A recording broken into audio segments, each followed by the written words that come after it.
యేసుక్రీస్తు నామములో చేరి వచ్చిన పరిశుద్ధులందరికీ హృదయపూర్వకమైన ప్రేమను తెలియజేస్తున్నాను. అలాగే నన్ను ప్రేమించి ఆహ్వానించిన సంఘానికి, అలాగే బాధ్యత కలిగిన వ్యక్తులకు, నాతోటి సహోదరుడైన సునీలన్నకి,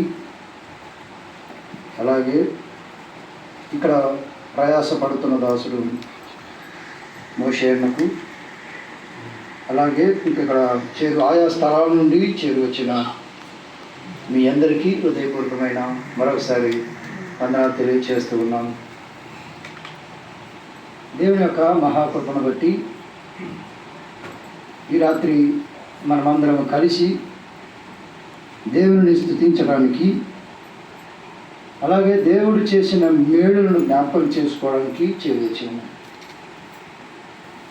ఈ సమయం దేవునిది, గణపరచబడవలసిన దేవుడే, హెచ్చించవలసిన వాడు, హెచ్చింపదగిన వాడు ప్రభువైన యేసుక్రీస్తు. సో కొద్ది నిమిషాలు మనం ఈ కూడికి ప్రారంభం ముందే మనం అనేకమైన అంశాలను మనం విన్నాం. దేవుడు ఈ సంఘం పట్ల, ఈ వ్యక్తుల పట్ల ఎన్నో గొప్ప కార్యాలు జరిగిస్తూ ఇరవక మేలు చేస్తూ కొనసాగిస్తూ ఉన్నాడు.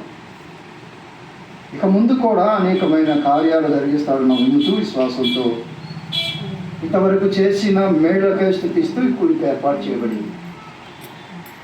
మంచిది. కొద్ది నిమిషాలు మనము, నాకు 8 గంటల వరకు సమయం ఇచ్చారు, కానీ నేను ఎప్పుడు సమయం దాకా చెప్పను, అదొక అలవాటు. సో నన్ను మన్నించండి. నేను ప్రభు నాకు నడిపి ఎక్కడ వరకు ఇస్తే అంతవరకు నేను ఖచ్చితంగా అందిస్తాను. రండి, దైవ గ్రంథమైన తెలిసినవే మీరేమి ఎక్కడెక్కడి నుంచి వచ్చాడు, ఏమేమి చదువుతారు అనుకుంటున్నారు, మీరు ఏమి కంగారు పడద్దు. తెలిసిన భాగంలోనే కొన్ని మాటలు మీ దృష్టికి తీసుకొని వచ్చి నేను త్వరగా వర్తమానాన్ని ముగిస్తాను. దైవ గ్రంథమైన పరిశుద్ధ బైబిల్ గ్రంథంలో నుండి లూకా సువార్త 12వ అధ్యాయము 16వ వచనం నుండి నేనే చదువుతాను. దయచేసి బైబిల్లో ఉన్నవారు తెలిసి చూడండి, లేని వారు నేను చదువుతున్నప్పుడు గమనించండి. ఒకవేళ ముందుగానే తీసినా మీరేం తొందరపడద్దు. దయచేసి నేను చదువుతాను, తర్వాత మీరు అందించండి. మరియు 16వ వచనం నుంచి తెలిసిన భాగమే మరలా చెప్తున్నాను. మరియు ఆయన వారితో ఈ ఉపమానము చెప్పింది. ఒక ధనవంతుని భూమి సమృద్ధిగా పండెను. అప్పుడు అతడు, నా పంట సమకూర్చుకొనుటకు నాకు స్థలము చాలదు కనుక నేనేమి చేతునని తనలో తాను ఆలోచించుకొని, నేను ఇలాగూ చేతును, నా కొట్లు ఇప్పి వాటికంటే గొప్ప వాటిని కట్టించి అందులో నా ధాన్యమంతటిని, నా ఆస్తిని సమకూర్చుకొని, నా ప్రాణమా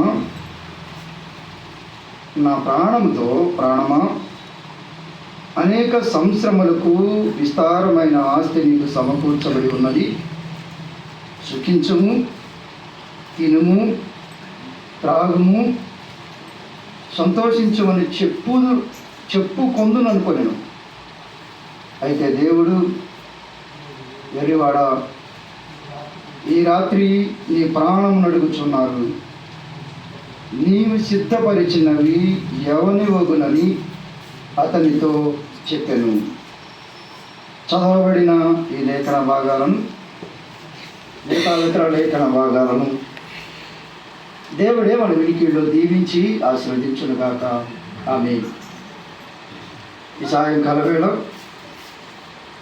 ప్రభు సన్నిధిలో చేరి ఆశతో ఎదురు చూస్తూ ఉన్నాం. బాగా పెనం వేడెక్కింది. దాని మీద ఒక చుక్క నీళ్లు పడితే ఎట్లా ఉంది, శబ్దం తీవ్ర స్థాయిలో వెళ్ళిపోద్ది. బాగా ఎండిపోయింది పొలం, ఆకాశం నుండి ఒక వర్షపు చుక్క నేల మీద పడింది. ఆ అనుభవం ఇప్పుడు మనం చూస్తా ఉన్నాం. దేవుడు ఈ కృతజ్ఞత కూడికలో ఏమి మాట్లాడతాడు, మాకు అందించబోతున్న సందేశం ఏంటి? ఉదయం మధ్యాహ్నం విన్న వాళ్ళకి చాలా ఆసక్తితో ఉంటుంది. ఇప్పుడు వచ్చిన వాళ్ళకి నేను ఎందుకు ఉదయం చెప్పింది మధ్యాహ్నం చెప్పేవాడినే, కానీ అక్కడి నుంచి మళ్ళీ ఫస్ట్ రావాలి. సమయాలు మొదటి గ్రంథం నుంచి మళ్ళా చెప్పేవాడినే స్థితి కూడికి కూడా. నేను ఎందుకు నిన్న దాటి వచ్చానంటే, కొత్త నిబంధనలకు ఎందుకు వచ్చానంటే మరలా నేను ఫస్ట్కి రావాలి. నేనేం చెప్పానో మరలా చెప్తే మళ్ళీ మీకు కన్ఫ్యూజ్ అవుతుందని నేను అక్కడి నుంచి దాటి నేను కొత్త అంశానికి ప్రభు నన్ను నడిపించిన దానికి వచ్చేసాను. ఈ సందర్భం 100 సార్లు మనం విన్నాం. ఈ సందర్భం 100 సార్లు విన్నాం. చాలాసార్లు ఈ ప్రసంగాన్ని ప్రసంగించిన వాళ్ళు ఉన్నారు, అనుభవం కలిగిన వారు.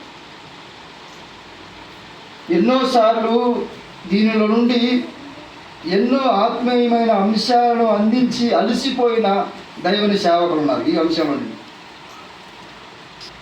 మరి ఏముంది కొత్తదనం? మరి ఏమి ఇందులో మనం నేర్చుకోవాలి? విని విని విసిగిపోయాను, ఇక నేను ఈ ఇందులో నాకు తెలియదు ఏమీ లేదు, నాకంతా ఇందులో తెలుసు, ఇక నేను వినను అని కూర్చున్నావు అనుకో, నష్టపోయే ప్రమాదం ఉంది. సహోదరుడ సహోదరి, నువ్వు విన్నదే ఒక్క ప్రశ్న దాటి వెళ్దాం. ఇక్కడ ఒక ధనవంతుడు మనం ఎరుగుదాము. ఇతని అంతరంగం దేనితో నిండి ఉందో మనం ఎరుగుదాము. ఇతని అంతరంగం దేనితో నిండింది చెప్పాలి. మీరు చెప్తా ఉంటే అయిపోయింది వర్తమానం తొందరగా ఫినిష్ చేస్తా. మీరు మిమ్మల్ని ఇబ్బంది పెట్టినాం, రెడీగా ఉన్నాయి భోజనాలు అంటే. చెప్పండి, సహోదరులు చాలా కష్టపడతారు. ఇప్పుడు మన హృదయం అంతరంగం క్షమించండి, ఇప్పుడు ఈ ధనవంతుల హృదయ అంతరంగం దేనితో నిండి ఉంది? అయ్యో, అక్కడ ఉన్నదే కొత్త పదాలు చెప్పొద్దు. కొత్త పదాలు చెప్తే కన్ఫ్యూజ్ అయిపోద్ది, బయట తప్పులుగా మనం అర్థం చేసిన అవకాశం ఉంది. తన హృదయంతరంగం స్తుతించడం మానేసి సుఖించమని చెప్తా ఉన్నాడు తన ప్రాణంతో. ఇది మన వర్తమానం. స్తుతించడం మానేసి సుఖించడం నేర్చుకున్నాడు ధనవంతుడు. ఏమంటున్నాడు తన ప్రాణంతో? నా ప్రాణమా సుఖించుము. అదే స్టార్టింగ్ పాయింట్. అది తిను కాదు, తర్వాత అది తిను అనేది రెండో మాట. ఫస్ట్ మాట ఏంటి?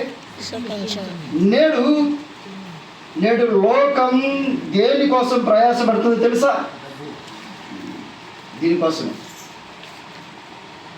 నేడు ప్రపంచం దేనికోసం ప్రయాసపడుతుందో తెలుసా? ఉదయం మొదలుకొని రాత్రి వరకు ఈ పరుగుల ప్రపంచం దేనికోసం తెలుసా? సుఖించడం. స్తుతించడం మర్చిపోయి సుఖించడం నేర్చుకున్న ఓ సహోదరి సహోదరుడా, ఈ రాత్రి వర్తమానం మనకే.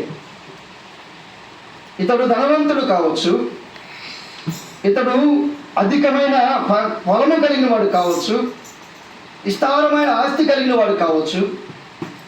ఎన్నుంటే ఏమి, దేవుణ్ణి స్తుతించడం మానేశాడు. ఒక మాట జ్ఞాపకం చేసి నేను త్వరతో నా అంశం ఇది కాదు, ఒకటే నా అంశం. మనం స్తుతిస్తున్నామా సుఖిస్తున్నామా, అది మన వర్తమానం. ఈ ధనవంతుడు ఏం చేశాడు? కొంతమంది స్థితి అంటారు, కొంతమంది సుఖిస్తున్నాను అన్నాడు. సుఖిస్తున్నాడు. అందుకే అతని పదమే, నేను కొత్త పదం కాదు, అతనే అన్నాడు. ఏమన్నాడు? నా ప్రాణమా సుఖించుము, తినుము, త్రాగు. చాలాసార్లు మన జీవిత అంతరంగంలో ఇదే ఆలోచన చేస్తూ ఉన్నాం.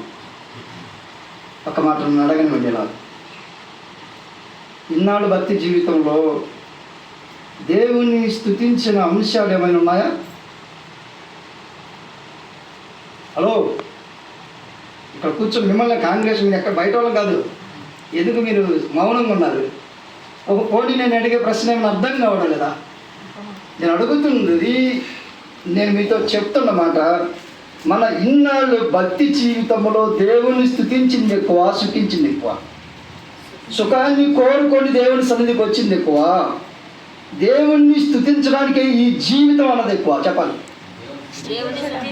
నిజంగా మాట్లాడుకుందాం. రాత్రికి వెళ్ళి అంతరంగంతో మాట్లాడదాం. మంచం మీదకి వెళ్ళి ఇప్పుడు వెళ్దాం ఒక ఆయన దగ్గరికి. అంటే 103వ కీర్తనకి ఒక ఆయన దగ్గరికి వెళ్దాం. ఆయన ఏమంటున్నాడు చూద్దాం. 103వ కీర్తన మనం విరిగింది. నా ప్రాణమా యెహోవాను సన్నుతించుము, నా అంతరంగమున్న సమస్తమా ఆయన పరిశుద్ధ నామమును సన్నుతించుము. నా ప్రాణమా యెహోవాను సన్నుతించుము, ఆయన చేసిన ఉపకారములో దేనిని మరువదు. ఇద్దరికి వ్యత్యాసం ఉందా? ఇద్దరికి వ్యత్యాసం ఉందా? నూతన నిబంధనలో కొత్త నిబంధనలో ఉన్న ఇతను కూడా ఎవరు? ధనవంతుడే. ఇప్పుడు ఈ మాట అంటున్న ఈయన ఎవరు? ఈయన ధనవంతుడే. ఇంకొక మాటగా చెప్పాలంటే అతని కంటే కొత్త నిబంధనలో ఉన్న ఈ ధనవంతుడి కంటే పాత నిబంధనలో ఉన్న ఈయన ఇశ్రాయేలును పరిపాలించే రాజు. ఇంకో మాటగా చెప్పాలంటే బిజీ లైఫ్లో కొనసాగుతున్నవాడు. Busy life. ఏ క్షణం ఏ నిమిషం ఎక్కడికి వెళ్ళాలో షెడ్యూల్ వేసుకొని నడుస్తున్న ఆ కాలంలో తన హృదయాంతరంగంతో ఒక వ్యక్తి, ఆయనే దావీదు, మహారాజు అయిన దావీదు దేవుణ్ణి స్తుతిస్తున్న అంశాన్ని జ్ఞాపకం చేస్తుంది. ఇతను సుఖిస్తున్నాడా, స్తుతిస్తున్నాడా? చిన్న ఉద్యోగం వస్తేనే చాలా అయిపోయింది నా పని, నేను పడిన ప్రయాస క్లోజ్ అయిపోయింది, ఇక నుంచి నేను హ్యాపీగా ఉంటానన్నా. నేను ఇంత కష్టపడి చదివినందుకు సుఖంగా ఉండటానికి, అంతే కదా. ఇంత కష్టపడి ఇంత ప్రయాసపడి నేను చదువుతుంది ఎందుకు? నేను సుఖంగా ఉండటానికి. అంటే ఒక స్థాయిలోకి మనం వెళ్ళిపోయిన తర్వాత ఏం నేర్చుకుంటాం? మనం సుఖించుకొని నేర్చుకుంటాం. సహోదరుడా, నువ్వు ఇంతవరకు ప్రయాసపడుతున్నావు కదా, దేని కొరకు? సుఖించాలని. కానీ దావీదు ఒక పాఠం నేర్పుతున్నాడు. నా ప్రాణమా, ప్రాణమే కాదు, నా అంతరంగమునున్న సమస్తమా. మీరు చెప్పు, ఏమున్నాయి అంతరంగంలో? హృదయంలో ఏమున్నాయి? ఇక మాట్లాడుకుందాం. సమస్తం అంటే ఏమున్నాయి? ఇంక చూడండి. ఇక హలో వినండి. దాటి వెళ్తున్నా, వస్తాను, మీ దగ్గరికి వస్తాను. హృదయ అంతరంగంలో సమస్తం అంటే వేల సమస్యలు ఉన్నాయి దావీదుకి. బయట పోరాటాలు, ఇంటిలో కుమారుడు పోరాటం, అబ్షాలోము తిరుగుబాట్లు, శత్రువులు మూకలు చుట్టుకొని ఉన్నాయి, సైన్యము చుట్టుకొని ఉంది, ఫిలిస్తీన్లు ఉన్నారు, చుట్టుపక్కల సమూహమైన దేశాలు దావీదును కమ్ముకొని ఉన్నాయి, శత్రు భయంతో నిండుకొని ఉన్నాడు. హృదయాంతరంగం నెమ్మది లేదు, హృదయాంతరంగంలో విస్తారమైన సమస్యలతో నిండుకొని ఉన్నాడు. అయినను వాటితో అంటాడు, సమస్యలతో నా హృదయాంతరంగంలో ఉన్న సమస్తమైన సమస్యలు ఉన్నాయి. దావీదు సమస్యలు లేవు కాదు, ఉన్నాయి. ఈ సమస్యలలో కూడా దేవుని ఏం చేస్తున్నాడు? అన్నీ ఉంటే స్తుతించడం కాదబ్బా. నువ్వు నేను అందరం స్తుతిస్తాం. ఉద్యోగం పోయినప్పుడు, పంట పండనప్పుడు, కాలు ఇరిగినప్పుడు, బిడ్డలు చనిపోయినప్పుడు, వ్యాపారంలో నష్టం వచ్చినప్పుడు, ఈ అనుభవాన్ని మనం నేర్చుకోవాలి. ఒక విశ్వాసిగా, క్రైస్తవుడిగా ఈ ధనవంతుడు మాదిరి మనం జీవించవద్దు. వాడికి పండింది అంటాడు, నా పంట, నా ఆస్తి, నా కొట్లు, నా ధనము, నా సంపద, నా ప్రాణం. ఎన్నిసార్లు అంటాడు? సుమారుగా ఒక 6 సార్లు నా నా నా అంటాడు. అర్థమవుతుందా? హృదయం అంతరంగంలో ఉన్న ప్రతి సమస్యనికి పరిష్కారం దేవుని సన్నిధికి వెళ్ళి స్తుతించాడు. ప్రభువా, నేను ఈ సమస్యల నుండి పరిష్కారం నీవే, అయినను నీవు నాకు తోడై ఉంటావు. స్తుతించడం నేర్చుకున్నాను. రాత్రి నేను ఒక మాట 3 జ్ఞాపకం చేస్తాను. 3 మాటలు. అయితే ఒక ప్రశ్న, అసలు మనము ఎందుకు స్తుతించాలి? అది సుఖిస్తున్నామా, స్తుతిస్తున్నామా? అయితే మనం అందరం చెప్పాం కదా, భలే మాట చెప్పాం అన్నా, మేము స్తుతిస్తున్నామన్నారు. అయితే ఎందుకు స్తుతించాలి? వర్తమానం అయిపోయింది తమ్ముడా. ఎందుకు మనము స్తుతించాలి? నువ్వు క్వశ్చన్ మార్క్తో చూడదు నాకు వెళ్ళి. ఏంటి ఎందుకు దేవుని మనం స్తుతించాలి? మనకు తెలిసినట్టు చెప్తాం కదా, రక్షించాడను, కాపాడను, రక్షించాడను, పొలం ఇచ్చాడను, భార్యను ఇచ్చాడను, పిల్లలు ఇచ్చాడను, ఇంక అన్నం అడుగుతుంటారన్న, సంవత్సరాలతో కాపాడాడు, పూడికలు జరిగించాడు అన్న చెప్తారు. వాళ్ళు జరిగింది వాళ్ళు చెప్తారు, మీరు జరిగింది మీరు చెప్తారు. అసలు బైబిల్ ఏమంటుంది? బైబిల్ ఏమంటుంది? ఎందుకు స్తుతించాలి? వద్దామా, వెళ్దామా, అక్కడికి వెళ్దామా? ఒక 3 మాటలు చూసి మనం ముగిద్దామండి. ఎందుకు మనము దేవుణ్ణి స్తుతించాలి? దావీదు గ్రంథంలో నుండి ఒక శ్రేష్టమైన మాటలు మనం చూద్దాం. కీర్తన గ్రంథము 145వ కీర్తన మొదటి 3 చరణాలు చూద్దాం. మొదటి 3 చరణాలు 145వ కీర్తన. ఇది స్తుతి కీర్తన. పైన చదవన్నా, స్తుతి కీర్తన దావీదుది. రాజువైన నా దేవా, నిన్ను గనపరచెదను, నీ నామమును నిత్యము సన్నతించెదను, అనుదినము నేను నిన్ను స్తుతించెదను, నిత్యము నీ నామమును స్తుతించెదను. ఈ మాట పట్టుకోండి. యెహోవా మహత్యము గలవాడు. ఎందుకు మనం ఆయన స్తుతించాలంటే, ఆయన మహత్యము కలిగిన దేవుడు. మహత్యం అంటే మాయలు కాదు. చాలామంది మహత్యం అంటే మాయలు కలిగిన దేవుడు అనుకుంటారు. మాయలు కాదు. మహత్యం అంటే శక్తి. అర్థమవుతుందా? మహత్యము కలిగిన దేవుడు. మహత్యము కలిగిన దేవుడు అంటే శక్తి.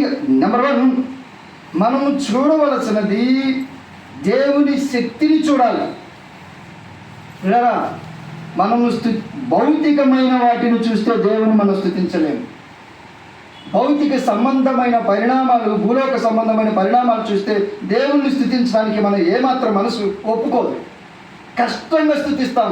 ఇంకా తప్పదు కదా, నమ్ముకున్నాం కదా, స్తుతించకపోతే దేవుడు ఏమైనా చేస్తాడేమో అన్నట్టుగా ఉంటాం. కానీ అసలు ఎందుకు స్తుతించాలని ప్రశ్న వేసుకుంటే, అసలు ఆయన వైపు మనం చూస్తే ఆయన శక్తి కలిగిన దేవుడు. ఆయన శక్తి నీకు నాకు అర్థమైతే ఆయన స్తుతించకుండా ఉండలేము. ఏంటి ఆయన శక్తి? ఒకసారి ఆయన శక్తి దగ్గరికి వెళ్దామా? రండి. ఆదికాండం 17వ అధ్యాయం. ఏంటి, ఎలాంటి శక్తి అయింది? 17వ అధ్యాయం మనం ఎరిగిందే, ఊరికి అట్లా దృష్టి తీసుకొస్తున్నా. మొదటి వచనం. అబ్రాము 99 ఏండ్ల వాడైనప్పుడు యెహోవా అతనికి ప్రత్యక్షమై, నేను సర్వశక్తి గల దేవుడు. చాలు చాలు. ఆయన ఆల్మైటీ గాడ్ అంటే ఆయన సర్వశక్తి కలిగిన. అంటే వినండి సహోదరుడా, నువ్వు నామినల్గా దేవుణ్ణి స్తుతించాలంటే నీ హృదయపూర్వకంగా రాదు. కానీ మనం ఒకసారి ఆయన శక్తి వైపును చూస్తే, ఆయన ఎంత సర్వశక్తి కలిగిన దేవుడో ఆయన వైపు చూస్తే మనం స్తుతించకుండా మానలేం. ఆయనని గణపరచకుండా మానలేం. ఆయనని జ్ఞాపకం చేసుకుండా మానలేం. ఆయన శక్తి ఎంత గొప్పదో ఒక మాట తెలుసా? పరలోకంలో ఉన్నప్పుడు భూమి మీద ఏం చేశాడు ఆయన? ఈ సృష్టి ఆయన నోటి మాట చేత కలుగు చేసినవాడు. అందరి సమస్తమును ఆయన నోటి మాట చేత కలుగు చేసిన పరలోకంలో ఉండి అంత శక్తి కలిగిన దేవుడు భూమి మీదకి వచ్చినాక ఆయన ఏం కార్యాలు చేశాడు? ఎన్నో కార్యాలు. ఆయన శక్తి ఎలాంటిదంటే మనం ఎరుగుదము. ఆయన మాట చేత గాలిని, సముద్రాన్ని గద్దించిన. ఇవన్నీ తెలుసు, కానీ ఒక మాట చెప్తున్నాను. ఆయన శక్తి ఏంటో తెలియకపోతే ఆయన మనం స్తుతించలేము. ఎలాగంటే ఒక వ్యక్తి గొప్పతనం తెలియకపోతే ఆ వ్యక్తి గురించి మనం ఏమి మాట్లాడలేము, చెప్పలేము కూడా. అసలు ఆ వ్యక్తి గురించి మాట్లాడుకోం కాదు. అర్థమైందా? భూలోకంలో ఒక వ్యక్తి గురించి మనం తెలియకపోతే మనకి బాగా పిఎం కానీ సీఎం కానీ బాగా చెప్తాం. అసలు మా సీఎం ఎంత గొప్పోడు, మా పిఎం ఎంత గొప్పోడు అని మేము చెప్తాం. అసలు ఆయన గురించే తెలియలేదు అనుకో, అసలు ఆయన గురించే మాట్లాడుకో. సో వీళ్ళ గురించి తెలిసినా తెలియకపోయినా పరలోక పురారాజు, శ్రీమంతుడు, అద్వితీయుడు, సర్వశక్తి కలిగిన దేవుని మాత్రం జ్ఞాపకం పెట్టుకుంది. నిరంతరం, అనునిత్యం, అనుక్షణం ఆయన శక్తిని మనం మర్చిపోవద్దు. ఆయన సర్వశక్తి ఏదైనా చేయగలడని మనం స్తుతించాలి. మనకు కలుగుతున్న శ్రమలు, మనకు కలుగుతున్న ఇబ్బందులు, మనకు కలుగుతున్న ఇరుకులలో విశాలత కలుగు చేసే ఆ దేవుని శక్తి తెలియనంత వరకు నువ్వు స్తుతించలేవు. ఆయన శక్తిని తెలిసినట్టే స్తుతిస్తావు. నీవు తప్పక చేస్తావు దేవా, నువ్వు ఈ కార్యాలను చేస్తావు అన్నాడు. అన్నారు కదా ఏమని, మేము ఒక స్థలం అంటాం, ఈసారి ప్రభు చిత్తమైతే మరొక నూతన స్థలంలో, కొండ స్థలంలో కూడికి ఏర్పాటు చేసుకోవాలి. ఏమో వీళ్ళ హృదయాంతరంగంలో ఏముంది, నా దేవుడు వీళ్ళ స్థుతి కారణం ఏంటంటే ఇంతకంటే గొప్పగా మేము స్థుతిస్తాం, మా దేవుడు ఇవ్వగల, ఆయన శక్తి కలిగిన దేవుడు అని ఎరిగిన వారు. మనం ఆషామాషిగా స్థుతించేవాళ్ళు బ్యాచ్ కాదు, మన బ్యాచ్. మనకేంటంటే ఏదో ఒకటి కావాలా, నువ్వు ఇయ్యి నేను నీకు ఇస్తా. అర్థమైందా? ఏటీఎం పెట్టాలా, డబ్బులు తీసుకోవాలా. ఏటీఎం మిషన్ లాంటి వాడు వేసి ప్రభు, నువ్వు ఇస్తే నేను ఇస్తా, నువ్వేమన్నా నేను అనుకున్న చేస్తే మొక్కుతా, నా రోగాలు పోతే మొక్కుతా, నాకు ఉద్యోగం పోతే మొక్కుతా, నాకేదో అప్పులు పోతే మొక్కుతా. ఈ బ్యాచ్ మన బ్యాచ్. అరే బాబు, దానికంటే సర్వశక్తి కలిగిన దేవుడు, ఆయనకు అసాధ్యమేముంది, ఇవ్వగలడు. నేను స్తుతిస్తా, ఇవ్వకపోయినా నేను స్థుతిస్తా. ఎందుకంటే ఆయన శక్తిమంతుడు. ఏది ఇవ్వాలో ఏది ఇవ్వకూడదో ఆయనకు తెలుసు. కాబట్టి నేను ఖచ్చితంగా నేను మాత్రం ఏం చేయాలి, స్తుతించాలి. నెంబర్ 1, ఆయన శక్తి అంటే తెలిస్తే మనం ఏం చేస్తాం. నెంబర్ 1 అర్థమైంది అనుకుంటా. రెండో మాటకు వెళ్ళిపోదాం. నేను త్వరగా జ్ఞాపకం చేయాలి, నా సమయం అయిపోతుంది. ఇంకా 2 మాటలు అలా మీ దృష్టి తీసుకొని వచ్చి నేను ముగిస్తాను. కీర్తన గ్రంథం చాలా ఉన్నాయి, నేను దాచిపెడుతున్నాను. 145వ కీర్తన 9వ చరణం చూద్దాం. యెహోవా ఎవరికంట అర్థమైందా? ఏమర్థమైంది? రాసింది అర్థమైంది కదా మీకు? యెహోవా అందరికంటే క్రిస్టియన్స్ కదా, అందరికా? సర్వలోకానికి ఆయన ఎవరు? ఉపకారి. ఆయన మేలు చేయవాడు. అసలు దాన్ని బట్టి మనం స్థుతించాలి. ఆయన నమ్మిన వారికే కాదు, నమ్మని వారికి కూడా ఆయన ఎలాంటి వాడు? ఆయన వ్యక్తిత్వానికి విరోధంగా ఏది చేయడు, ఆయన దైవత్వానికి వ్యతిరేకంగా ఏది చేయడు. మనుషులు మనం ఏంటంటే మేలు చేసిన వారికే మేలు చేస్తాం అనే స్వభావం, కానీ దేవుని స్వభావం అది కాదు. ఆయన దైవత్వానికి వ్యతిరేకంగా ఏ కార్యం, అందరికీ అన్నింటి ఉపకారి. వీళ్ళరా దీన్ని బట్టి మన ప్రభువా, నమ్మన వాళ్ళకే నువ్వు ఉపకారం చేస్తావే, నిన్ను ఎరిగాను, నిన్ను నమ్మాను, నీ కొరకు ఈ లోకంలో జీవిస్తూ ఉన్నాను, నువ్వు నాకెందుకు ఉపకారం చేస్తావు అనే నిరీక్షణ, ధైర్యంతో మనం ఏం చేయాలి? స్తుతించాలి. సోదరుడా, సోదరి, నీ సమస్య ఏంటో నాకు తెలియదు, కానీ నీ హృదయాంతరంగంలో గూడు కట్టుకున్న సమస్యలు నాకు తెలియదు, కానీ ఈ రాత్రి దేవుడితో మాట్లాడుతున్నాడు. దేవుడు అంటున్నాడు, నేను ఉపకారిని, యెహోవా అందరికీ ఉపకారి. అయితే నువ్వేం చేయాలి? స్తుతించాలి. నేను ఇస్తాను, నేను ఉపకారం, నేను మేలు చేయవాడిని, కీడు చేయవాడిని కాదు. నేను ఉపకారం అంటే మేలు చేయవాడు. నేను మేలు నా స్వభావం, నా యొక్క ప్రణాళిక, నా యొక్క చిత్తం, నేను చేసే ప్రతిదీ మేలు చేయడమే. ఒక మాట చూస్తారు, ఏంటి ఆ మేలు? యోహాను రాసిన మొదటి పత్రిక, ఆయన మేలు చేయడు. 4వ అధ్యాయం 10వ వచనం చూస్తారా? 4వ అధ్యాయం 10వ వచనం, మనము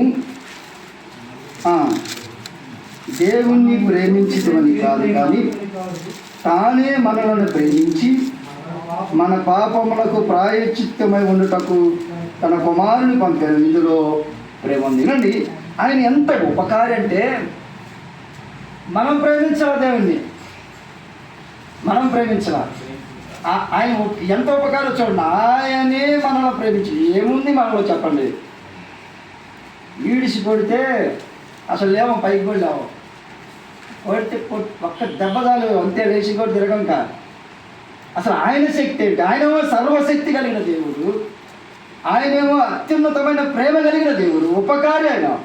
ఆయన ఎంత ఉపకారం అంటే, మనం ప్రేమించకపోయినా ప్రేమిస్తున్న దేవుణ్ణి మనం ఏం చేయాలి? ఇంతవరకు స్తుతించకపోతే రాత్రి అర్థం చేసుకున్నాం, అయ్యో నేను ఎందుకు ఇంతగా ప్రభువుని స్తుతించలేకపోయా. ప్రభువుని స్తుతించవలసినంతగా మనం స్తుతించట్లేదు పిల్లరా. ఈ మాట ఒప్పుకోండి. ఎంతగా స్తుతించాలో మనం అంతగా ప్రభువుని స్తుతించడంలో విఫలమైపోతుంది. ఇది వాస్తవం, ఇది సత్యం. ఆయన ఉపకారి కదా. ఆయన ఎంత మనం ప్రేమించకపోయినా ప్రేమించాడే. ఆయన ప్రేమ ముందు మనం స్తుతించడం తేలిపోతుంది. అసమానమైన ప్రేమ కదా అయింది, ఎల్లలేని ప్రేమ కదా అయింది, అనంతమైన ప్రేమ కదా మరి ఎందుకు మనం స్తుతించలేకపోతూ ఉన్నాం? ఇంకా అడుగుతా ఉన్నాం, ప్రభా నాకు అది ఇది ఏది కావాలి నీకు? ఆయన ప్రాణం ఇచ్చాడే, కలవరిలో తన రక్తాన్ని ఇచ్చాడే, మన కొరకు ఇంక ఏముందని నువ్వు అడుగుతూ ఉన్నావు? ప్రాణం కంటే విలువైంది ఏముంది సహోదరా సహోదరి? ఈ భూలోకంలో ప్రాణం కంటే ఏముంది విలువైంది? ప్రాణం ఇచ్చి 2 చేతులు చాపి కలవరిలో రక్తాన్ని చిందించి ఆయన మరణించి మన కొరకు అనేకమైన అవమానాలు పొందాడు కదా. ఎందుకు మనం స్తుతించడంలో విఫలమైపోతూ ఉన్నాం? సుఖించడం నేర్చుకున్నాం ప్రభువు నమ్మి, స్తుతించడం మర్చిపోతూ ఉన్నాం ప్రభువు నమ్మి. ఇంకా అడుగుతూ ఉన్నాం, ప్రభా నాకు అది ఇవ్వు. అయ్యా నువ్వు నాకు అమూల్యమైన రక్షణ ఇచ్చావు, నా కొరకై గాయపరచబడ్డావు, అవమానాలు పొందావు, నా కొరకు నిందించబడ్డావు, ఉమ్మివేతలు భరించావు, నువ్వు నన్ను ప్రేమించావు, నువ్వు ఉపకారి. నేను నిన్ను స్తుతించకుండా ఉండలేదు. నాకు ఏమి ఇవ్వకపోయినా నీ ప్రాణం కంటే విలువైంది ఇంకేముంది ప్రభువా? ఈ అనుభవాన్ని మనం నేర్చుకోవాలి. ఊరికే అడుగుతాం కాదు ప్రభు మీద, ఇస్తే వస్తాను ఇవ్వకపోతే మానేస్తాను అనుకునే సిద్ధాంతం మంది. ఆయన ప్రాణం పెట్టిన సిద్ధాంతం. నీ బతుకు నా బతుకు ఎలాంటిదో తెలిసి కూడా మన కోసం వెతబడించాడు. నీ జీవితం నా జీవితం ఎంత పనికి మాలిందో తెలిసి కూడా నా కోసం నీ కోసం ఆయన కలవరిలో రక్తాన్ని చిందించాడు. పరిశుద్ధుడు కాడా, మహోన్నతుడు కాడా, కోటి సూర్యకాంతుడి కంటే తేజస్సు కలిగిన రమణీయమైన దేవుడు కాడా, మన కోసమై భూమి మీద నలిగిపోలేదా? ఇంకా ఎందుకు స్థుతించడంలో విఫలమవుతాం? అమ్మా అయ్యా, లేచిన దగ్గర నుంచి పడుకునేంత వరకు దేవా నువ్వు శక్తి కలిగిన దేవుడవు, నువ్వు ఏదైనా చేయగలవు. దేవా నువ్వు అందరికీ ఉపకారం, మరి నిన్నమ్మిని విడన కదా, నువ్వు నన్ను ఎందుకు వదిలేస్తావయ్యా? నీవే కదా నన్ను ప్రేమించింది, నీవే కదా నా కొరకు కన్నీరు కార్చింది, నీవే కదా నా కొరకు రక్తం నేను కార్చానా? నేను కాదే, నీ ప్రాణము పెట్టే. నీ ప్రాణం కంటే విలువైంది ఏముంది? నువ్వు ఎంత అందరూ ఉపకారం ఉన్నదాన్ని చేస్తారమ్మా. ఉపకారం అంటే ఏంటంటే ఉన్నదాంట్లో చేస్తారు. ప్రభువు ఉన్నదంతా ఇచ్చాడు, ఎంతకంటే ఉపకారం ఎవరు ఉన్నారు? అర్థమవుతుందా? ఏమి ఆశించి నువ్వు ఆయన స్థుతించడం లేదు. నువ్వు ఆయన స్థుతించడం లేదంటే నువ్వు ఇంకా ఏదో ఆశిస్తూ ఉన్నావు. ఆయన ప్రాణానికంటే విలువైంది ఏదో నువ్వు ఆశిస్తూ ఉన్నావు. ఆయన ప్రాణానికంటే అతీతమైనది ఏదో ఆశించి స్థుతించడం మర్చిపోతూ ఉన్నాం. మా గొప్పగా కూడికలు పెడితేనో లేకపోతే 10 మంది భోజనాలు పెడితేనో స్థుతించినట్లు కాదు. నీ గదిలోకి వెళ్ళు, కన్నీరు విడు. ప్రభా నా కొరకు నన్ను రక్షించడం కొరకై నువ్వు మరణించావు. ఇంతకంటే నేను ఏమి స్థుతించాలి? నాకు ఇచ్చిన రక్షణ ఎంత గొప్పది. దాటి వెళతాను, సమయం అయిపోతుంది. ఆయన ఎవరు? ఒకటి శక్తి కలిగిన దేవుడు. కాబట్టి మనం ఏం చేయాలి? స్థుతించాలి, సుఖించొద్దు. ఆయన శక్తిని ఆధారం చేసుకొని సుఖించొద్దు. రెండోది ఆయన ఎవరు? ఉపకారం. కాబట్టి మనం ఏం చేయాలి? ఏం ఉపకారం అంటే ప్రాణం ఇచ్చిన ఉపకారం. లోకంలో అందరూ అపకారులే కానీ ఉపకారులు, ప్రభువుకు మించిన ఉపకారి భూలోకంలో ఎవరు లేరు, సరిపోదు కూడా. ఎందుకంటే ప్రాణం ఇచ్చిన ఉపకారి. ఉన్నదాన్ని ఇచ్చింది కాదు, ఆయన ఉన్నదాన్ని ఇలా ఉన్నదంతా ఇచ్చేసాడు. ఇంకా అయింది అంతకంటే ఉపకారిని స్థితించొద్దా? దాటి వెళదాం. కీర్తన గ్రంథం 145వ కీర్తన, మరలా అక్కడికే మనం వెళదాం. 145వ కీర్తన 15-16 చరణం చూద్దాం. 15-16. సర్వజీవుల కన్నులు నీ వైపు చూచుచున్నవి, తగిన కాలమందు నీవు ఆహారం ఇచ్చుదవు. నీవు గుప్పెళ్ళు విప్పి ప్రతి జీవి కోరికను తృప్తిపరుచున్నావు. చాలు. ఇప్పుడు ఏదంట, ఇక్కడ ఒక మాట చూడండి. సర్వజీవుల కన్నులు నీ వైపు చూచున్నవి. కింద 16 వచనం మీ బాగా అర్థం కావడం కోసం నేను అక్కడికి వస్తున్నా. నీవు గుప్పిళ్ళు విప్పి ప్రతి జీవిని తృప్తి, మీకు అక్కడ రావాలి. అందుకోసం నేను కొంచెం స్లో అయ్యి అక్కడ. ప్రతి జీవిని మీరు చదవాలి, పిప్పిల్ చేయండి. ప్రతి జీవి కోరికను అమ్మయ్యా వచ్చేసారు, కావాల్సిన పదాన్ని దగ్గరకు వచ్చేసారు. ప్రతి జీవి కోరికను ఆయన ఏం చేస్తున్నాడు? ఉందా మా తృప్తి ఉందా నీకు? అసలు భూమి మీద తృప్తి లేని ఎవరంటే మనమే, మనిషిగా మానవుడే. ఈ భూమి మీద తృప్తి లేని వ్యక్తి ఎవరు? బైబిల్ గ్రంథం ఏమంటుందంటే ప్రతి జీవి కోరికను ఆయన ఏం చేస్తున్నాడు? తృప్తిపరుస్తున్నాడు. కానీ మనం ఎందుకు స్థుతించడం లేదంటే తృప్తి లేక. అర్థమవుతుందా? మన కోరికలు నెరవేరలేదనో, మనం అనుకున్నది జరగలేదనో, మన ఆలోచన ఎట్లా ఉందంటే తృప్తి లేదు. సాయంత్రానికి వచ్చాక ఇప్పుడు 100 ఆటో ఉన్నా 1000 రూపాయలు దూళ్ళు అనుకో, 500 వస్తే బాగుండు. పనికి వెళ్తామా? పనికి వెళ్ళాలని అనుకుంటాము. ఈరోజు ఎండ బాగా వచ్చింది, ఇంకొక 200 పెంచితే బాగుండు. ఆఫీసులో ఉన్నవాళ్ళు ఇంకొక ఈ నెలన్నా కొంచెం ఆఫీసులో కొంచెం ఏమన్నా పెరిగితే బాగుండు. నిరుద్యోగం ఏమనుకుంటాడు? ఈ సంవత్సరమైన మంచి ఎంప్లాయ్మెంట్ వస్తే, ఉద్యోగం వస్తే బాగుండు. తృప్తి లేదు సోదరుడా. అందుకే నువ్వు స్థుతించడం లేదు. ఎందుకు ప్రభు పాదాలు పట్టుకోవట్లేదు, ప్రభువుని స్థుతించడం లేదు? కారణం ఏంటంటే అసలు తృప్తించగలదు నీకు. ప్రభు నాకు రక్షణ ఇచ్చాడన్న తృప్తి లేదు. అసలు ప్రతి జీవిని పోషిస్తున్నాడే, లేఖనోబద్ధం కాదు. ప్రతి జీవిని పోషిస్తున్నాడు. నువ్వు ఎన్నడైనా కాకులకు ఆహారం పెట్టావా? ఆకాశ పక్షులకు నువ్వు ఆహారం పెట్టావా? మరి అవి తృప్తి పొందుతున్నాయి. భూమి మీద తృప్తి పొందింది ఎవరు? ఇల్లు ఉంది, పొలం ఉంది, ఉద్యోగం ఉంది, బంగారం ఉంది, బ్యాంకులో అమౌంట్ ఉంది, కానీ ఏం లేదు. అందుకే ప్రభువుని మనము స్థుతించలేకపోతున్నాము. అర్థమవుతుంది అనుకుంటా. ఆయన శక్తి నీకేంటో తెలియకపోవటం ద్వారా నువ్వు స్థుతించలేకపోతున్నాం. మనం ఆయన శక్తి తెలిస్తే మనం ఏం చేస్తాం? స్థుతిస్తాం. రెండవది, ఆయన ఉపకారి కాబట్టి ఆయన మనం స్థుతించాలి. మూడవది, ఆయన తృప్తిపరిచే దేవుడు.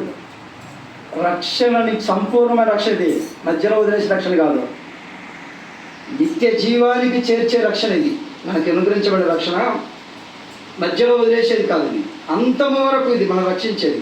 తృప్తి కలిగి ఉండాలి భూమి మీద. మనం మరణించిన ప్రభు ఒకవేళ ఈ రాత్రి ఈ క్షణం వచ్చిన ప్రభువుతో పాటు ఉన్న ఏముండాలి? ఆ తృప్తి ఉండాలి మనకి.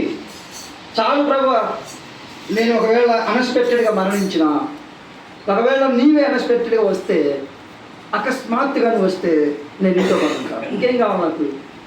పరలోకం కంటే భూలోకంలో ఏమైనా ఉన్నతమైన ఉందా? మన భక్తి ఎందుకు? పరలోకంలో ప్రభువుతో పాటు ఉండాలనే కదా. దాన్ని వదిలేసి, ఆ తృప్తిని వదిలేసి, ఈ భూలోకంలో సంతృప్తిని, మన కోరికలు తీర్చుకోవడానికి స్థుతించడం వదిలేసాం. భూలోకం కంటే పరలోకం ఏంటి? ఉన్నతమైంది కదా. ఉన్నతమైంది ఉచితంగా ఇస్తే మనకు తృప్తి లేదు. ఉచితంగా ఇచ్చే పథకాలు ఏవి మనకు తృప్తి ఉండవు కదా.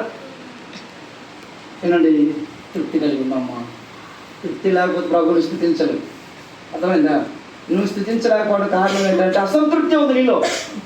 అందుకని స్థుతించలేకపోతూ ఉన్నాం. తృప్తి కలిగి ఉండండి. రక్షణను బట్టి మన ప్రభువుని కలిగి ఉన్న మనం తృప్తి కలిగి ఉన్నాం చాలు. చివరిగా మాట జ్ఞాపకం చేసి నేను ముగించడానికి ప్రయత్నం చేస్తానండి. ఇదే 145వ కీర్తనం 20వ వచనం చదవండి. 20వ వచనం. యెహోవా తన్ను ప్రేమించు వారందరినీ కాపాడును. మనం ఎందుకు స్తుతించాలో తెలుసా? అయిపోయింది వస్తున్నాం సహోదరా, మీరేం టెన్షన్ పడతా అయిపోవచ్చింది. 145వ కీర్తన 20వ చరణాన్ని మనం వెళ్తే అక్కడ ఒక మాట ఉంది, కాపాడే దేవుడు. మనం ఎందుకు ఆయన స్తుతించాలో తెలుసా? ఈ దినం మనము భూమి మీద ఉన్నాం, సజీవులుగా ఉన్నాం. సజీవులే కదా నిన్ను తెలుసు కానీ స్తుతించం. లేఖనాలు ఎన్నో తెలుసు కానీ అనుభవంలో మాత్రం విఫలమైపోతూ ఉంది. ఈ భూమి మీద ఈ జనం కాపాడబడ్డామంటే ఆయన కృప కాదా? ఈ భూమి మీద మరొక దినాన్ని మనం చూసాము అంటే ఆయన కాపాడబట్టే కదా. మరి ఎందుకు మనం స్థుతించలేకపోతాం? అమ్మా అయ్యా, మనము సజీవులుగా ఉన్నంత కాలం మనం స్థుతించవలసింది, సుఖించటం కాదు. మనము ఈ భూమి మీద సుఖించడానికి ఉండలేదు. మనల్ని వెన్నుకొంది ఆయనను స్థుతించడానికి, ఆయనను ప్రచురించడానికి. ఆయన నామాన్ని ప్రచురించాలి, ఆయనను స్థుతించాలి. ఈ అనుభవాన్ని మనం ఏం చేయాలి? కలిగి ఉండాలి. మనం కాపాడబడి ఒకసారి కీర్తన గ్రంథం ఒకసారి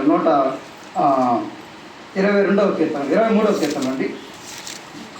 123వ కీర్తన 3-4 చరణం చూడండి. 3-4 చరణం.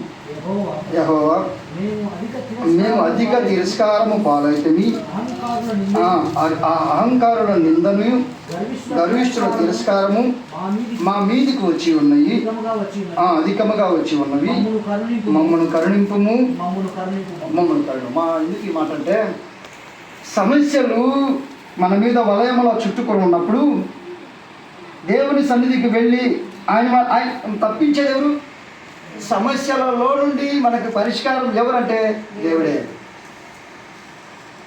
ఈ అధికమైన సమస్య నుండి, ఈ తిరస్కారము నుండి, మా మీద రేగుతున్న ఈ దౌర్జన్యము నుండి మాకు విడుదల కలిగించాలంటే నీవే ప్రభువా, నీవే.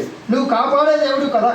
ఈ సమస్యల నుండి కాపాడేవాడు, ప్రాణం మాత్రమే కాదు, సమస్యల నుండి కూడా కాపాడేవాడు నువ్వు. కాబట్టి నువ్వు కాపాడడం అంటే ప్రాణం మాత్రమే కాదు, సమస్యల నుండి కాపాడే, శత్రువుల నుండి కాపాడేవాడు, ఉపద్రవాల నుండి ఆయన కాపాడేవాడు. దాటి వెళుతూ ఉన్నాను. ఈ కాపాడబడ్డానన్న అనుభవం నీకు లేదు కాబట్టి మనము స్తుతించలేకపోతూ ఉన్నాం. అరే ఈ దినము ఉన్నానే అనే ఆలోచన కూడా మనకు లేదు. ఈ దినము నేను సజీవుడిగా ఉన్నానే, ఈ దినము నేను జీవించి ఉన్నానే, నేను ఈ దినము మరొక దినంలోకి ప్రవేశించానన్న స్పృహ మనకు ఉండదు. యథావిధిగా లేస్తాము, యథావిధిగా పని చేసుకుంటాము, యథావిధిగా కాలాన్ని ముగించి యథావిధిగా మన పడకల మీదకి మనము వెళ్ళిపోతాము. కాపాడబడ్డామన్న అనుభవం మనకు లేదు కాబట్టి స్తుతించలేకపోతూ ఉన్నాం. ఎందుకు మనం దేవుని స్తుతించాలి? ఇప్పుడు చెప్పండి, ఎందుకు మనం స్తుతించాలి దేవుని? ఒకటి, ఆయన సర్వశక్తి కలిగిన దేవుడు కాబట్టి స్తుతించాలి. 2, ఆయన ఉపకారి కాబట్టి ఆయన స్తుతించాలి. 3, ఆయన తృప్తినిచ్చే దేవుడు కాబట్టి స్తుతించాలి. 4, ఆయన కాపాడే దేవుడు కాబట్టి మనం ఏం చేయాలి? ఇప్పుడు చెప్దాం, నీవు స్తుతించడం లేదు అంటే ఈ 4లో మనం ఏమయ్యాం? ఈ 4 ఏమయ్యాం? ఫెయిల్ అయిపోయాం. రెండవ ప్రపంచ యుద్ధం ముమ్మరంగా జరుగుతూ ఉంది. రెండవ ప్రపంచ యుద్ధం. జర్మనీ నియంత హిట్లరు జపాన్తో కలిసి యుద్ధం జరిగిస్తూ ఉన్నారు. ఆ యుద్ధానికి ప్రధానమైన కారణం ఏంటంటే యూదులను చంపాలి.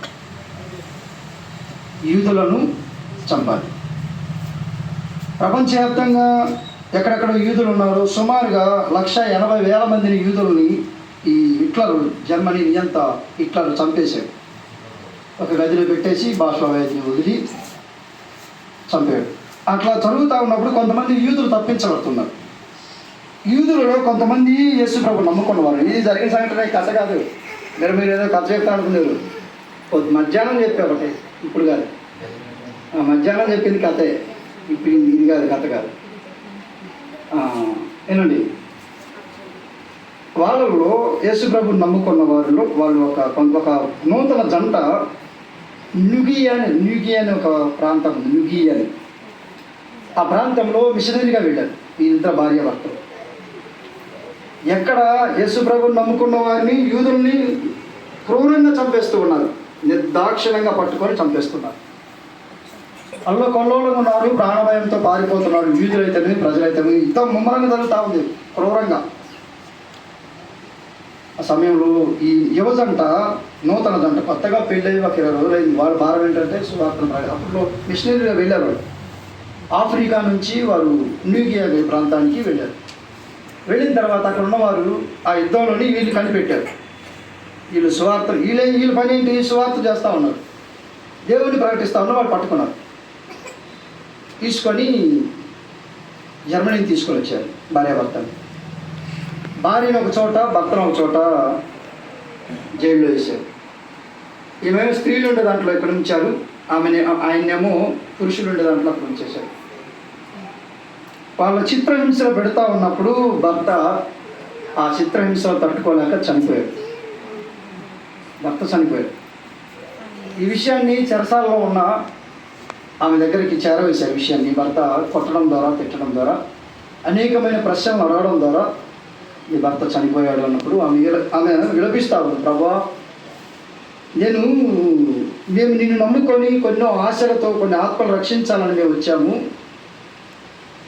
ఏమీ అనుభవించకుండానే నా భర్త నా నుండి దూరం అయిపోయాడు అని ఆమె ఏడుస్తూ ఉంది. ఆమెని చెరసాల ఎట్లా ఉండేదంటే కింద పైన గది, కింద ఒక 6 అడుగుల లోతులో ఒక గది ఉంటుంది, చీకటి గది. ఆ గదిలో వేశారు. ఆ గదిలో వేసిన తర్వాత ఆమెను అప్పుడప్పుడు అన్నం పెట్టడానికి పైకి తీసుకొస్తూ ఉండేవాడు. ఆమెను ఎందుకు తీసుకొస్తున్నారంటే ఆమెను చూడటానికి కాదు, కొన్ని ప్రశ్నలు అడుగుతున్నారు. యేసు ప్రభు దేవుడా, అసలు ఎందుకు మీరు యేసు ప్రభుని ప్రకటిస్తూ ఉన్నారు? అసలు మీకేమొస్తుంది? మీకేమన్నా వస్తుంది ఆదాయం? ఎందుకు నీ భర్త నీవు ఇంతగా ప్రయాసపడుతున్నారు? అసలు ఏంటి రహస్యం ఏంటి అని ఆమెను కూడా హింసిస్తున్నారు. అడగటం, ఆమెను చాలా విధాలుగా హింసించడం, ఆమెను చేతులని బలంగా ఒత్తి చాలా గాయపరిచి ఆమెను మరలా పంపించేవాడు. ఆమె ప్రార్థన చేయడం రాత్రి అంతా, పగలొచ్చి సమాధానం చెప్తాం. ఇలా జరుగుతున్న సమయంలో ఆమె రోజు బయటికి తీసుకొస్తున్నప్పుడు అక్కడ అందరికీ అరటిపళ్ళు పెడతా ఉన్నారు. పెడతా ఉన్నప్పుడు ఈమె చూసింది. అనుకున్న మనసులో, ప్రభువా, నాకు ఒక అరటిపళ్ళు ఇస్తే బాగుండు అనుకొని మనసులో అనుకుంది. వెళ్ళిపోయింది. చూశారు, ఎవరు ఆమెకి ఇవ్వలేదు. కానీ మాట్లాడింది, అనుకున్న తర్వాత మళ్ళా గదిలోకి వెళ్ళిపోయింది. ఆ బండ వేశారు. ఆ తెల్లారి క్రూరుడైన సైన్యాధ్యక్షుడు చెరసాలని తనిఖీ చేయడానికి వచ్చాడు. ఆ చెరసాల అధికారి ఒక స్త్రీ అనమాట, లేడీస్ కదా, లేడీస్కి స్త్రీ అనమాట. ఆమె దగ్గరకు వచ్చి అన్ని తనిఖీ చేశాడు. పోతూ ఒక 2-3 గెలలు ఇచ్చి వెళ్ళిపోయాడు. ఎవరికి? ఆ చెరసాల అధికారికి ఇచ్చి వెళ్ళిపోయాడు. అధికారిని ఆమెకి ఇచ్చి వెళ్ళిపోయిన తర్వాత ఈ విషయాలన్నీ జరుగుతూ ఉన్నాయి. ఆయన వెళ్ళిపోయాడు. వెళ్ళిపోయిన కొద్ది నిమిషాలకి ఆమె అంది, ఈ పండ్లన్నీ అందరికి పంచండి. కానీ అది గదిలో ఉంది, ఒక ఆమె గదిలో ఉంది. ఆమెకు మాత్రం ఒక గెలైనది. ఆమెకు మాత్రం వెళ్ళారు, పైకి తీసుకొచ్చి మళ్ళా లోపల తీసుకున్నారు. ఆమెకు అర్థం కాదు. వాళ్ళు ఏం చేశారంటే పోతూ ఆ గెల దాంట్లో విడిచిపెట్టి వెళ్ళిపోయారు. వెళ్ళిపోయిన తర్వాత ఆమె ముందు ఆ గెల కనపడింది. ఇప్పుడు చెప్పండి, అన్నీ కౌంట్ చేసింది. 92 అరటిపళ్ళు ఉన్నాయి. ఆమె ఎన్ని అడిగింది? ఒకటి ఉంటే చాలు ప్రభువా అనుకుంది. 92 అట్టి పండ్లు ఉన్నాయి. నిశ్చేష్టాలు అంటే స్టన్ అయిపోయింది. నేను అడిగిందేంటి, నువ్వు చేసిందేంటి ప్రభువా? అడిగిన వాటికంటే, ఊహించిన వాటికంటే అమ్మా స్థుతించడం మారబోతుంది. నువ్వు అడిగిన వాటికంటే, ఊహించిన వాటికంటే అత్యధికంగా ధారాళం ఇవ్వగలిగిన దేవుడు మన దేవుడు. స్థుతించడం ఆపద్దు. ఏ సందర్భం ఏదైనా సరే, అది మనకు అనుకూలమా ప్రతికూలమా ఏదైనా సరే స్థుతించడం నేర్చుకుందాం. చెరసాలలో ఉండే ఆమె స్టన్నురాలయ్యి గొప్పగా ఎలుగెత్తి ఏడ్చిందంట, దేవా నా భర్తను కోల్పోయిన దానికంటే నువ్వు చేసినది గొప్పది. నువ్వు చూపిన ప్రేమ అసమానదైందయ్యా. అందరూ నన్ను విడిచిపెట్టారు అనుకున్నాను, అందరూ నన్ను త్రోసివేశారు, నేను ఎందుకు నీ పరిచర్యకు వచ్చానని నిరాశ పొందాను. నువ్వు అన్యాయం చేయలేదు దేవుడవు. నిన్ను నేను స్థుతించడం మానను ప్రభువా. తిరిగి వచ్చే సంవత్సరం కూడా ఆమె విడుదల చేసి బయటికి వెళ్ళిపోయి గొప్పగా పరిచయం చేసి ప్రభు యాత్రలో ఆమె కొనసాగి దైవజనురాలుగా మిగిలిపోయింది. ప్రేమైన సహోదరి సహోదరుడా, ఏమి ఆలోచించి ఏమి ఊహించి ప్రభుని దూరం పెడుతున్నావు?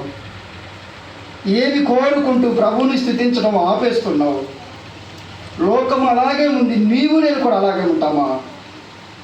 అడిగిన వాటికంటే ఊహించిన వాటికంటే అత్యధికంగా ఇచ్చే దేవుడు మనకు ఉండగా ఎందుకు భయపడతావు, నిరాశ చెందుతావు? స్థుతించడం నేర్చుకో. దేవుడు అత్యధికంగా మన కుటుంబాలను మన సంఘాలను దీవించి ఆశీర్వదించునుగాక. ఆమేన్.